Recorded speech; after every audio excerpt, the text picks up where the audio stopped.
Hello friends, welcome to my YouTube channel Saraswati commerce academy. तो friends, आज हम करने वाले हैं अपना मेन चैप्टर जिसका नेम है कैश फ्लो स्टेटमेंट। पहले हम इसकी क्या करेंगे, इसका थ्योरी का जो पार्ट है आज हम उसे कवर करेंगे। इसमें हम सीखेंगे कि इसका मीनिंग क्या है, इसके ऑब्जेक्टिव्स क्या है कैश फ्लो स्टेटमेंट्स के, आगे इसके यूजेस क्या है और इसकी लिमिटेशंस क्या क्या है। फिर आगे जो इसका है प्रैक्टिकल का जो पोर्शन है वो स्टार्ट हो जाता है। उसमें हम इसमें क्या सीखेंगे कि जो इसका परफॉर्मा है, यानी कि जो इसका फॉर्मेट है कैश फ्लो स्टेटमेंट का, जिसके ऊपर सारे क्वेश्चंस जो हैं बेस्ड होते हैं, तो उसमें हम वो सीखेंगे। तो आज का जो हमारा टॉपिक है उसमें क्या सीखेंगे हम, उसमें सीखेंगे हम इसका मीनिंग क्या है, ऑब्जेक्टिव्स क्या है और इसके यूजेस क्या है। तो सबसे पहले हम इसके मीनिंग के बारे में बात करेंगे। तो इससे तो पहले आप फ्रेंड्स क्या कीजिए, आप अपने मेरे चैनल को सब्सक्राइब कर दीजिए, जिससे आपको आगे आने वाली वीडियोस का नोटिफिकेशन भी मिलता जाए। वीडियो को प्लीज लाइक एंड शेयर भी प्लीज कर दीजिएगा। अब देखिए इसका मीनिंग क्या होता है कैश फ्लो स्टेटमेंट का।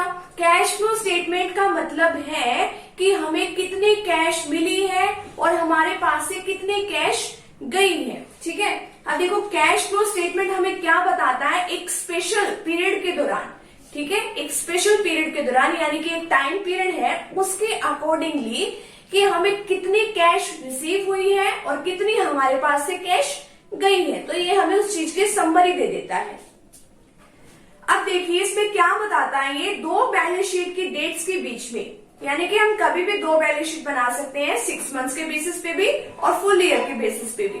तो दो बैलेंस शीट का जो भी डिफरेंस होता है, यानी कि उनके बीच में टाइम पीरियड का जो भी गैप है, उसके बीच में हमें ये भी बता देता है कि कितनी इन दोनों बैलेंस शीट की डेट के बीच में, ठीक है, तो ये बता देता है कि हमें कितनी तो कैश क्या हुई है, हमारे पास से चली गई है और कितनी कैश हमारे पास से आई है। ठीक है, ये उस चीज को एनालाइज करके हमें बता देता है। और जो कैश फ्लो स्टेटमेंट होता है उसके अंदर या तो हम कैश और कैश इक्विवेलेंट्स को ही हम लेते हैं। कैश इक्विवेलेंट्स का मतलब क्या होता है कि जो चीजें कैश के ऊपर इफेक्ट डालती है हम उसी को लेते हैं। जो कैश के ऊपर इफेक्ट नहीं डालती हम उन टर्म्स को कभी भी नहीं लेते। और जो ये कैश फ्लो स्टेटमेंट होता है वो हमारा पास्ट ईयर का भी हो सकता है, ठीक है, पास्ट पीरियड का भी हो सकता है और आगे आने वाले फ्यूचर पीरियड का भी हो सकता है। तो ये तो था इसका मीनिंग कि इसमें बेसिकली हमें यही पता चलता है कि हमें कितनी कैश रिसीव हुई है और कितनी हमने इसकी पेमेंट्स करी है। नेक्स्ट हम इसके सीखेंगे कि इसके ऑब्जेक्टिव्स क्या है कैश फ्लो स्टेटमेंट्स के।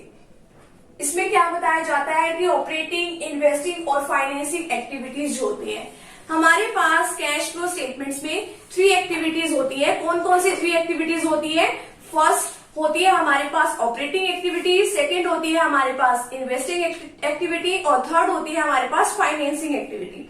तो इसमें हमें क्या पता चलता है कि किसी भी बिजनेस की, कोई भी बिजनेस, उसमें ऑपरेटिंग, इन्वेस्टिंग और जो फाइनेंसिंग एक्टिविटीज है, तो उसमें कैश और कैश इक्विवेलेंट से हमें कितनी कैश जो है रिसीव हुई है, यानी कि हमें इसके सोर्सेज के बारे में पता चलता है। ठीक है, इसके सोर्सेज के बारे में पता चलता है कि ऑपरेटिंग से कितनी कैश आई है, इन्वेस्टिंग एक्टिविटी से कितनी कैश आई है और फाइनेंसिंग एक्टिविटी से कितनी कैश आई है। तो इससे हमें ये पता चलता है। सेकंड, इसका ही अपोजिट है कि किसी भी बिजनेस के अंदर ऑपरेटिंग एक्टिविटी से, इन्वेस्टिंग एक्टिविटी से और फाइनेंसिंग एक्टिविटी से, ठीक है, कि हमारे पास से कितनी कैश जो है यूज हो चुकी है, यानी कि कितनी कैश को हमने यूज कर लिया। थर्ड, इसमें पॉइंट में क्या डिस्क्राइब किया गया है कि दो बैलेंस शीट की डेट्स के बीच में, दो बैलेंस शीट की डेट्स, मान लो एक 31 मार्च 2018 को हमने एक बैलेंस शीट बनाई और एक बैलेंस शीट बनाई हमने 31 मार्च 2019 को। गैप हो गया, ठीक है, दो बैलेंस शीट हमने बना ली। तो इनके बीच में हम देखेंगे कि इन तीनों एक्टिविटीज से कि कितने हमारे पास कैश आई है और कितनी हमारे पास से कैश जो है यूज हो चुकी है, उनके बीच में हम डिफरेंसेस निकाल सकते हैं। ठीक है, और फोर्थ जो पॉइंट में क्या बताया गया है कि उन मेन एक्टिविटीज की हम इंफॉर्मेशन जो है रिसीव कर सकते हैं, जिसके बेसिस पे एक स्पेशल पीरियड के दौरान हमें कैश रिसीव हुआ है और हमने इसकी कैश जो है यूज कर ली है। तो इसके ये ऑब्जेक्टिव्स हैं कि इन तीनों एक्टिविटीज से हमें कितना कितना जो कैश है वो हमें रिसीव हुआ है, कौन कौन से इसके सोर्सेज है और कहाँ कहाँ हमने इसको यूज किया है, और दो बैलेंस शीट डेट्स के बीच में कि सोर्सेज क्या है और उसको हमने यूज कहाँ किया है और मेन एक्टिविटी से हमें कितनी कैश रिसीव हुई है और कितनी कैश को हमने यूज कर लिया है। तो ये तो थे इसके ऑब्जेक्टिव्स।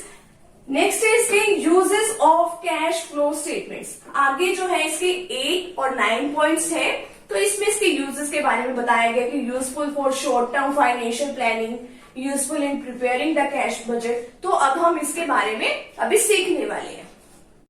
तो इसका फर्स्ट पॉइंट है useful for short term financial planning.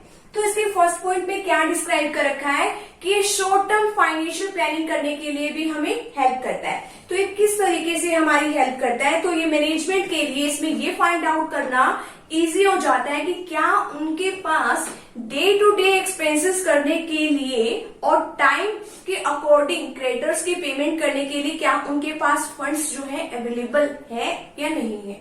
ठीक है, कि क्या उनके पास अवेलेबल इतने फंड्स हैं कि वो क्रेडिटर्स की टाइम पे पेमेंट कर सकते हैं या फिर वो डेली बेसिस पे खर्चा कर सकते हैं। तो ये इस बारे में भी ये हमें ये बता देता है कि शॉर्ट टर्म फाइनेंशियल प्लानिंग करने के लिए, और ये बता देता है कि क्या हमारे पास फिक्स्ड एसेट्स को परचेज करने के लिए फंड्स हैं या नहीं है, या फिर जो हमारे लॉन्ग टर्म जो डेट्स वगैरह हैं उनके जो इंटरेस्ट की पेमेंट्स हम टाइम पे कर सकते हैं या नहीं कर सकते।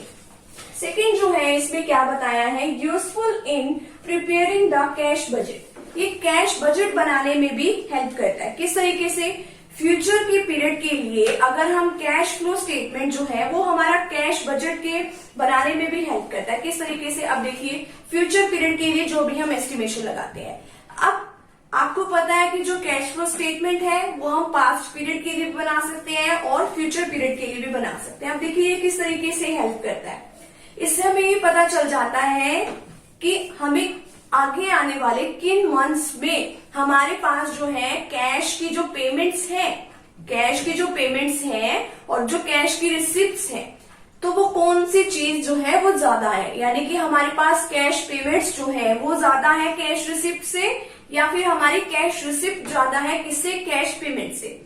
अगर हमारी रिसिप्ट ज्यादा है यानी कि हमारे पास पैसे ज्यादा आ रहे हैं कहीं पेमेंट करने की बजाय, तो हमारे पास क्या है, वो सरप्लस हो गया। ठीक है, कैश का सरप्लस हो गया, तो हम उसको सरप्लस मनी को कहीं ना कहीं इन्वेस्ट कर सकते हैं। और अगर हमारी जो है पेमेंट्स ज्यादा है, किससे ज्यादा है हमारी पेमेंट्स, हमारे कैश रिसिप्ट से हमारी पेमेंट ज्यादा है, तो यानी कि वो डेफिसिट है, हमारे पास कैश की क्या है, कमी है। तो हम उसको क्या कर सकते हैं, तो आगे हम कहीं ना कहीं से अपने फंड्स की अरेंजमेंट्स कर सकते हैं। तो इससे हमें ये कैश बजट बनाने में भी ये हेल्प करता है। थर्ड है हमारे पास comparison with the cash budget, यानी कि कैश फ्लो स्टेटमेंट और के साथ हम किसकी कंपैरिजन कर सकते हैं, कैश बजट की। क्यों, अब देखिए जो कैश बजट है वो तो कब बनाया जाता है, बिल्कुल स्टार्टिंग में, और जो हमारा कैश फ्लो स्टेटमेंट है वो कब बनाया जाता है, साल के बिल्कुल लास्ट में बनाया जाता है। तो हम इसमें ये देख सकते हैं कि क्या जो हमने प्लान किया था, प्लान के अकॉर्डिंग सब कुछ चला या नहीं चला। ठीक है, अगर उसमें कुछ कमी होती है तो हम उसमें क्या कर सकते हैं कि रीजंस का पता लगा सकते हैं, फाइंड आउट कर सकते हैं कि इसमें क्या कमी रह गई है कि हमारा जो प्लान है इसके अकॉर्डिंग काम नहीं किया, तो उसके अंदर हम कुछ अच्छे स्टेप्स भी ले सकते हैं। नेक्स्ट है study of the trend of cash receipt and payment, कि कैश रिसिप्ट के और कैश पेमेंट्स के जो ट्रेंड है उसको फाइंड आउट करना। ट्रेंड का मतलब कि हमारे पास जो हमारी रिसिप्ट है, रिसिप्ट हम कहाँ से हो सकती है, हमारे ट्रेड रिसीवेबल्स यानी कि डेटर्स से या इन्वेंट्री से हमारे पास पैसे आ रहे हैं, इन्वेंट्री को सेल करने से, या जो डेटर्स हैं वो हमारी पेमेंट कर रहे हैं, तो हमें कितनी जल्दी कैश रिसिप्ट हो रही है। ठीक है, तो इस ट्रेंड का पता लगाना, और जो हमारी पेमेंट्स है, पेमेंट्स किस तरीके से, यानी कि हम क्रेडिटर्स की कितनी जल्दी पेमेंट्स कर रहे हैं या किसी और चीज की पेमेंट कर रहे हैं, तो उस चीज का पता लगाना है। तो ट्रेंड का पता चल जाता है कि कितनी स्पीड से हम कर रहे हैं।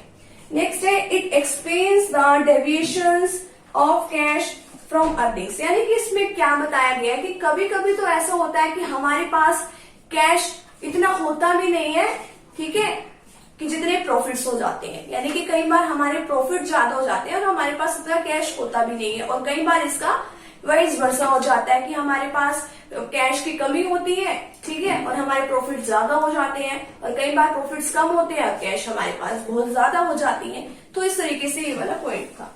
नेक्स्ट है helpful in ascertaining cash flows from various activities separately, यानी कि हम अलग अलग एक्टिविटीज से, मैंने बताया था इसके अंदर 3 एक्टिविटीज होती है, एक ऑपरेटिंग, एक इन्वेस्टिंग और एक फाइनेंसिंग एक्टिविटीज। तो इसके अंदर हम अलग अलग तरीके से कैश फ्लो निकाल सकते हैं, वो आपको इसके फॉर्मेट में समझ आ जाएगा। नेक्स्ट है helpful in making dividend decisions. Dividend decisions में भी ये हेल्प करता है। अब देखो, डिविडेंड को जब हम डिक्लेयर करते हैं तो 5 डेज के अंदर अंदर इसको हमें एक बैंक अकाउंट में हमें इसको जमा करा के आना होता है। वो डिविडेंड बैंक अकाउंट में हम उसको ट्रांसफर कर देते हैं।